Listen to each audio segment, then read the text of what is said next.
What's up, everybody? I'm Mike. I'm Nick. We are the Brothers Murphy, and it's time for the best of Board Game Geek.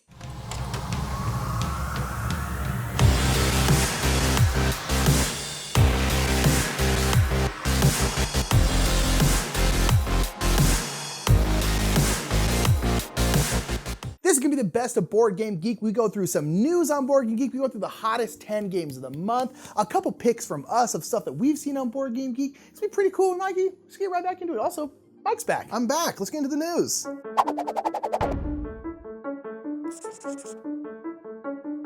So as always with the Board Game Geek store, there's tons of stuff going on. And the first thing I say is Treebeard is back. There's this famed Treebeard promo for War of the Ring, and it is in the store. It's always highly sought after. It probably doesn't stick around very long, so get your Treebeard while you can.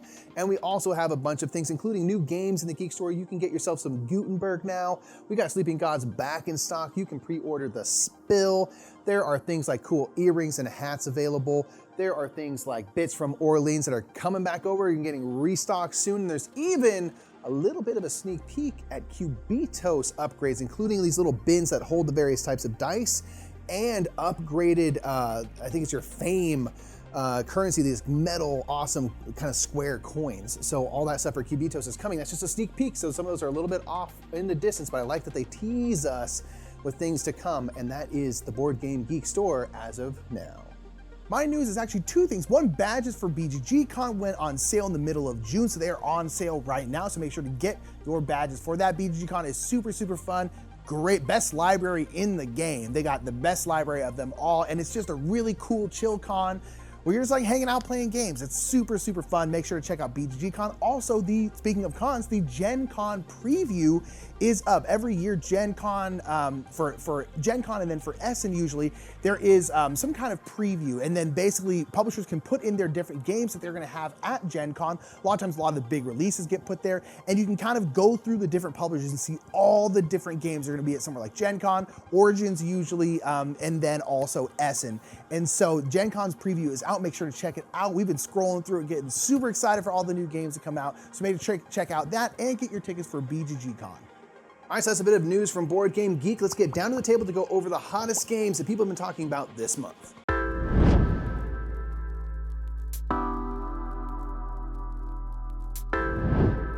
All right, let's talk about some hot games. So these are games that have been all over the hotness. If they stayed up longer on the hotness, clicks are getting part of the discussion. Yeah, people have been chatting about them, Absolutely. You know? So let's go ahead and get to number 10.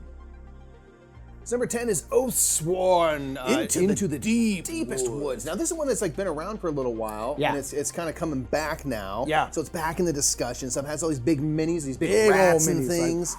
And yeah, this is kind of like a dungeon delving. Yeah, like a story-driven kind of game. It seems cool. There's a lot of these kinds of games. These kinds of games are very popular. People really love these kinds of like dungeon crawly, big minis, story-driven games. They really, I mean, for the last couple of years now, have really kind of captivated the board game audience. And yeah, Oathsworn seems cool. I mean, as if you like these kinds of games, this seems like kind of like it fits right into that kind of niche that people seem to really like. Yeah. And yeah, it's got big old rats. So, you know, check it out. Rats swarm into the rat wood. The king rat they make. That's number 10, Oathsworn. Let's get to number 9. So number 9 is a game that's sort of, kind of it's like the second zoom in on a Vita Lacerda game. It's Bot Factory. Yeah, yeah. So we had Mercado de Lisboa, which is sort of like zooms in on a specific part of Lisboa. Yeah. Then you have Bot Factory, which is just kind of more set in the world of Kanban. Yeah.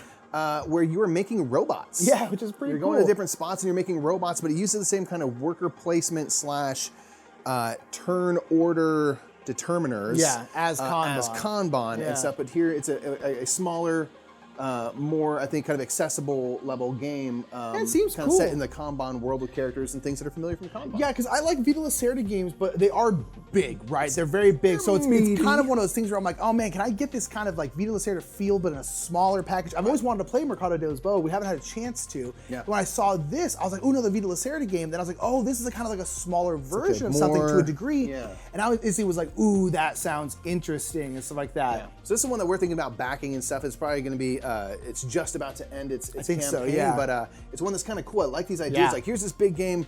Here, let's just look at this part of it over here. Let's borrow this thing. Idea. Yeah, it's kind of like a parent game and a child game now. Bot Factory being the little child game. Yeah. So that's number 9. Bot Factory. Let's get to number 8. Number 8 is a game called Bretwalda. This has got kind of like an old school look to it, you know, kind of like, it's just... Yeah, very, like, it's kind of, you're playing as different, like, kingdoms of... Yeah, because the king just died, and so you have to kind of essentially find the next Bretwalda, trying to, exactly, assign to the throne. So it's got a very kind of like old-timey look to it and stuff. Obviously made through a modern lens, but meant to look kind of like classic games where you're putting a bunch of people on a map and fighting over areas. You're like putting out abbeys to try to spread influence. religion and influence, and you're like trying to complete these chronicles and stuff like that. This is a game that, again, like we don't have too much interest in these kinds of games, kind of like troops on a map kind of thing. But this is a game that was all over the hotness because people are very, very interested. And that look, that kind of old school look is like something that people are either gonna be like really into or like really not into, but like it's got a very classic look to it in terms of that kind of stuff. And so people seem to be really into this game. Absolutely. I think it's a Kickstarter, I think is what it was. Yeah. It's a big old meaty one about kind of getting in, you know, getting into the right spots and stuff and exerting your influence on your other players and using diplomacy and coercion and military might if necessary. So that's Bretwalda, number 8 on the hotness. Yeah, number 7. So number 7 is based on a video game, the kind of latest in a series of board games based on video games. This is Cyberpunk 2077, Gangs of Night City. Gangs of Night City. So you're running around in the cyberpunk world, doing nighttime gang stuff. Yeah, and so it's you're doing nighttime games. There's not too much information, but it's going to be a CMON game. So there's lots of minis, right? And it looks like the main board is kind of like different. It's funny because it actually, I don't think they play anything similar, but it reminded me of the Godfather game from CMON. Yeah. Because it's like you have a map areas. of like a city and there's kind of like big areas of the city. And I'm assuming you're kind of moving around and trying to get control. Your rival gangs in the game, and I'm guessing you're basically, I'm assuming it's gonna be an area control game. Yeah. But it's based off of Cyberpunk 2077, which kind of had mixed reviews when it came out, because I know there's a lot of bugs when it came out. We neither of us played it, but I'm sure it's all Keanu fixed Reeves up was now. in it, which was cool. That was pretty cool. That was always great. You love that. So we can only hope that Keanu comes with every purchase. I assume, you get your own Keanu Reeves, I'll be quite happy. That'd be great. But this is a game that's set in a very, obviously, Cyberpunk I is do built on love the that. world building, so it's Yes. cool to have a game that's set in like a very rich world. I like this cyberpunk aesthetic, you know, that kind of like synthwave cyberpunk. I really love that kind of aesthetic. They a lot of times make like really cool minis because of that, because they're all like, you know, cyberpunky and stuff like that. So I'm interested in that part of it. The rest of the game we'll kind of have to see. There's not too much information on it, but it's CMON, so you know it's gonna have cool minis, and seems interesting. It's gonna make a splash for sure. This number 7 is Cyberpunk 2077. Gangs of Night City. Number 6 is a game that's hitting people's hands right now because we hit our hands as well, and that is Carnegie. Carnegie is a game that came out a couple years ago on Kickstarter, and then it's finally now hitting people's hands. And it's really fun. I like it a lot. It's this kind of like interesting take on like a not worker placement, but like a Euro game where you essentially are running industries and things like that, and you're trying to donate a bunch of money because that's how you get the majority of your points. And you're trying to build essentially like infrastructure and stuff around the United States. Yeah. And so you're putting out your discs and putting out like public works projects and like housing and industry and that kind of stuff. You're increasing the technological advancements in transportation and stuff from like cart to carriage to rail and stuff like that. And you're just trying to kind of build up the infrastructure of the United States, and like you said, making those donations, focusing on charitable good, that's where you get a lot of your points. You get a lot of your points, which would give you basically, based on if you invested a lot of stuff in the East, you can maximize your points there and stuff like that. Yeah, it's super interesting because you have to put your people out in the different regions, like the East, the South, the Midwest, and the West.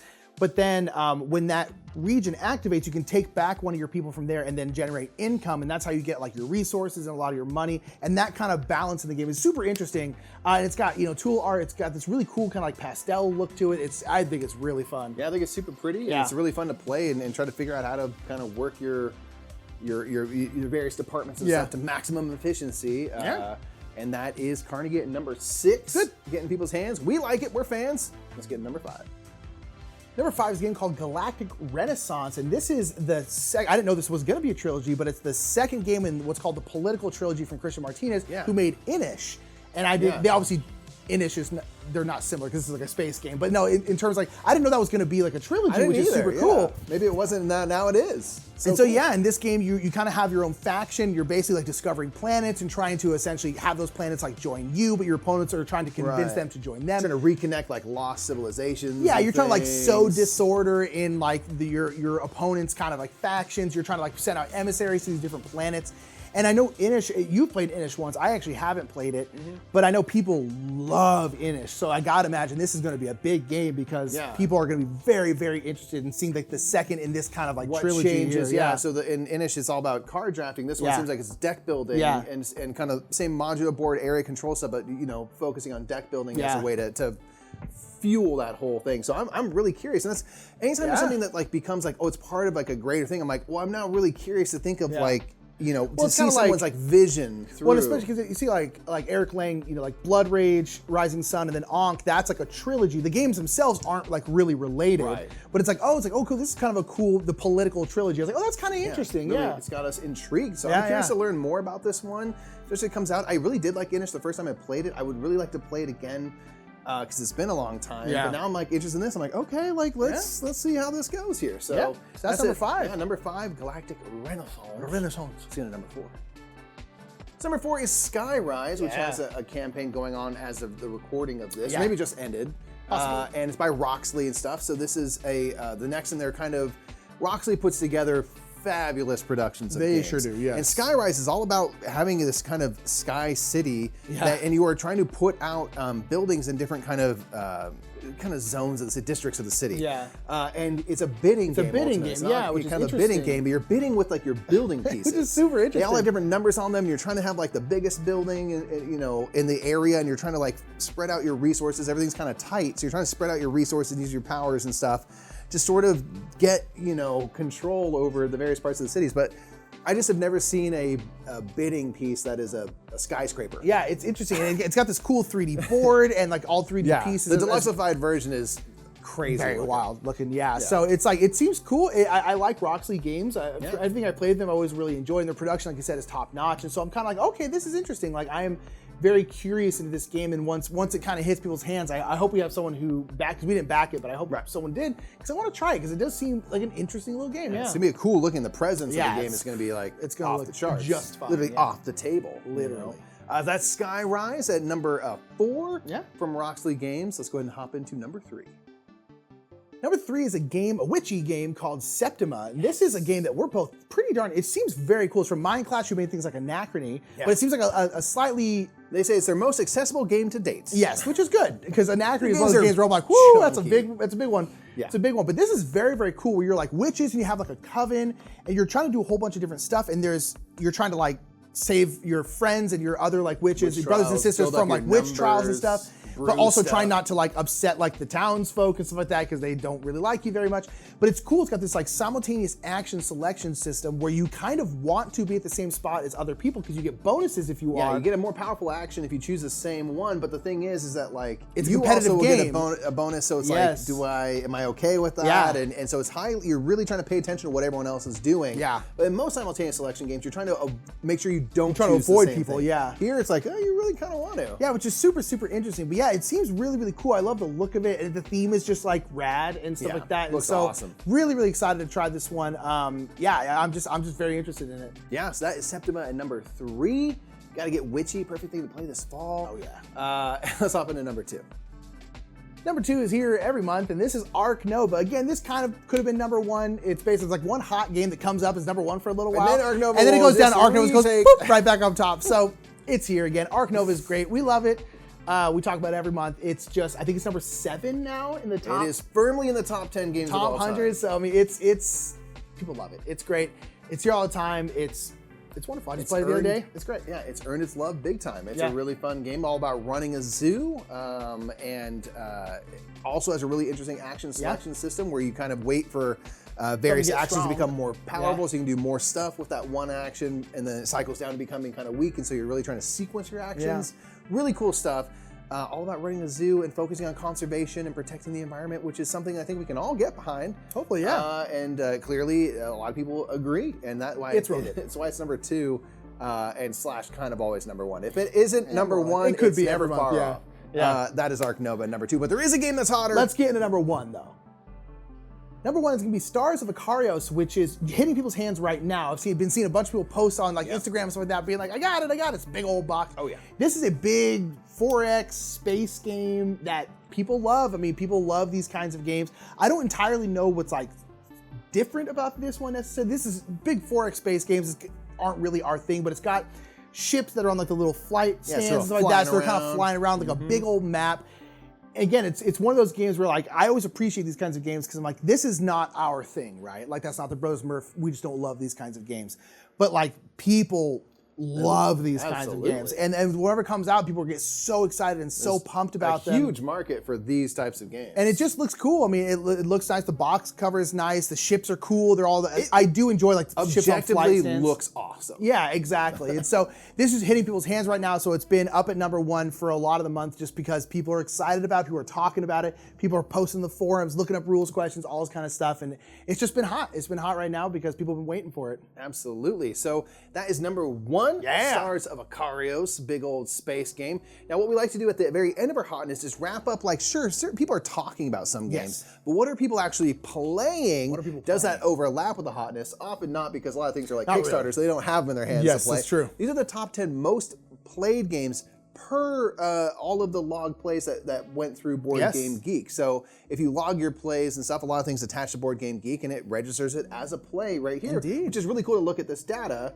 So we have 10 games, a lot of familiar faces of the 10 most played games. Indeed. So number 10 is Seven Wonders Duel, which got 4,033 plays. Not bad. We got Lost Ruins of Arnok, always around, a little bit lower now because it's been out for a bit. It's at 4,426 plays. Indeed. We have Terraforming Mars, which has 5,355. Again, kind of always the one that's on here every time. Yeah. Absolutely. We got the Crew Mission at Deep Sea. Trick-taking goodness is at 5550. 5550. We have Cascadia, which is 5,992. So again, that's when you can rattle off multiple plays, no problem. Yeah, it's so easy to get to the table, yeah. Speaking of rattling off plays most over and over, the Crew, the original Crew, the Quest for Planet 9 is at 6,253 That should be just 10 different plays. versions of the Crew will be on here. I'm on here. I would love it. Azul is on here for 6,567. It's on BGA, so it gets played quite a bit, yeah. Absolutely. We got some Wingspan. There's obviously a digital version of that, and it's always played. It's got 6,684 plays. Marvel Champions, which is always near the top here, is 8,577. And #1, yet again, Mikey. Ark Nova, which is not a short game. We always like to specify it's not a short game, and it has 8,773. It's 200 more plays than Marvel Champions, and it's a big old game that doesn't require multiple people, but most people are playing it was like, it was #1 last month, and it was like 2,000 ahead of Marvel Champions. It was absolutely bananas. So it's slightly slower. I'm guessing we'll start seeing it tick down the list at this point. But the fact that Ark Nova, again, a big game, like spent, and not like a lifestyle, like Marvel Champions is like a lifestyle game. Yeah. People play, think about like Ark Nova is played 8,773 times, but it was logged by 4,197 unique users. Yeah. Marvel Champions was 8,577, but was only logged by 1,400 unique users. Yeah. So it goes to show like that Marvel Champions people are playing a ton of Marvel Champions, but it goes to show just how popular Ark Nova is. For 2 months in a row, it's been the #1 most played big game on BGG. And it's not on something like BGA or anything like that. Like, that's bananas. That's wild. So that's the most played games of the month. Let's go ahead and hop back up because we got some Murph picks, some things that we're really excited by that we're popping up on BoardGameGeek this month. All right, so a Murph pick for me is simply going to be a game that I saw because it's posted on BoardGameGeek and there's very little information so far, but like a little bit of a trailer. It's for Clank Catacombs. So this is a standalone game, Clank, which is a former #1 game of mine, the original Clank. We love it. We've gotten a lot of love out of that deck building game. And this is a standalone game, still uses deck building, but now you forego the kind of preset board and you have tiles. So as you go, you can kind of truly dungeon delve and create a map that's going to be different every single time you play. And that to me is just like a home run idea. I'm like, oh my gosh, yes, that's the only thing that I think would be cool. What my hope is that as you're going through the dungeon, you don't necessarily know what you're going to come across, because that is kind of true. We're going and robbing places. I don't know the layout of the place necessarily. I'm really excited to check this one out, especially because I was always more of a fan of the theming of the original Clank versus Clank in Space, which is also really fun. So now we're kind of back in the fantasy setting with the tiles and this randomly generated board or dungeon that you're going into. I'm so excited for it. Can't wait to hear more. That is my pick, is Clank Catacombs. Yes. My Murph pick is about Ark Nova. I know we just talked about Ark Nova, but this is going to be for a solo variant that one user from BoardGameGeek, Anke79, made. They made their own solo variant for Ark Nova, which I think is super, super cool. And this is kind of just generally talking about how much I love that part of Board Game Geek. The fact that there's so many users who make so many cool things for board games just for fun and just because they love board games or love this game or love that. They don't work for these publishers. They're, as far as I know, not getting paid for any of these, but almost every single big game, someone on BGG has made a player aid for it. Speaking of like Boone Lake right here, Boone Lake's got a whole bunch of symbology in it, and someone made a player aid on BGG, which we printed out and laminated, and it's so darn useful. And there's a lot of stuff, and I have actually played this solo variant for Arc Nova. It's called the Arno variant, and that variant is really good. I've played it a couple different times. Arc Nova has a solo mode in the game. That the solo mode is more or less you just playing the game on a timer. You basically have a certain amount of turns to cross your two scoring conservation and then appeal. You need to cross them to win the game. You have a certain amount of time to do that. But this one acts much more like your own kind of AI, and you can actually add an Arno character, which again is the AI, to a multiplayer game. So if you're playing a 2-player game and you want to have a 4-player game, you can have the 2 players and then you can have 2 Arnos going as well, because they're going to take cards, they can win the game, they can trigger the end of the game, and it's a really good variant that I actually hope gets like picked up in an official manner, because I think it's really great. But this is just kind of me talking about how much I love that part of Board Game Geek, the community coming together to make cool things, to make things like player aids, to make like rules summaries, to do all the quick start guides, all these different kinds of things that they're just doing because they love the hobby and they love this game. And I just think it's one of the coolest parts about board games and board gamers in general is this kind of stuff. And this, honestly, the solo variant is really good. So if you like Arc Nova, check it out. So those are a couple Murph picks, but the last thing we always do right before we end it is talk about our personal favorite games that we played this month. Mike, what was your favorite game of the month? I played for the first time in ever a classic, a bona fide classic, Labyrinth. This was like the 400-something game ever listed on Board Game Geek. It's been around for a long time. From Ravensburger, where you're shifting these little tiles around to make pathways for your figure to go collect, to get to certain icons, you get into treasures and stuff.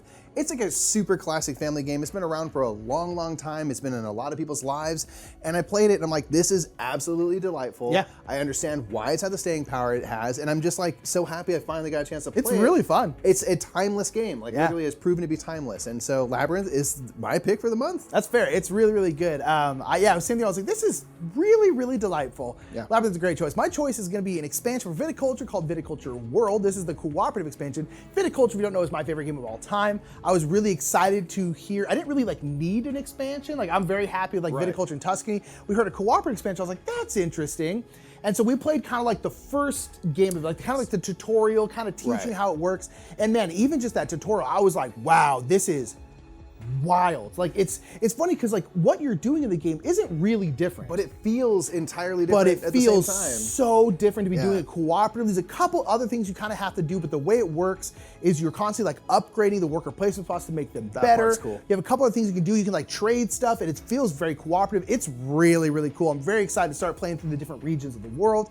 Viticulture World is my choice for my game of the month because it's my favorite game, and this expansion's real cool. Very nice. That's it for us, everybody. That's the hottest game, some picks from us, and a bit of news. Let us know the favorite game you played, new or old, in the comments below. What's the best thing you played this last month?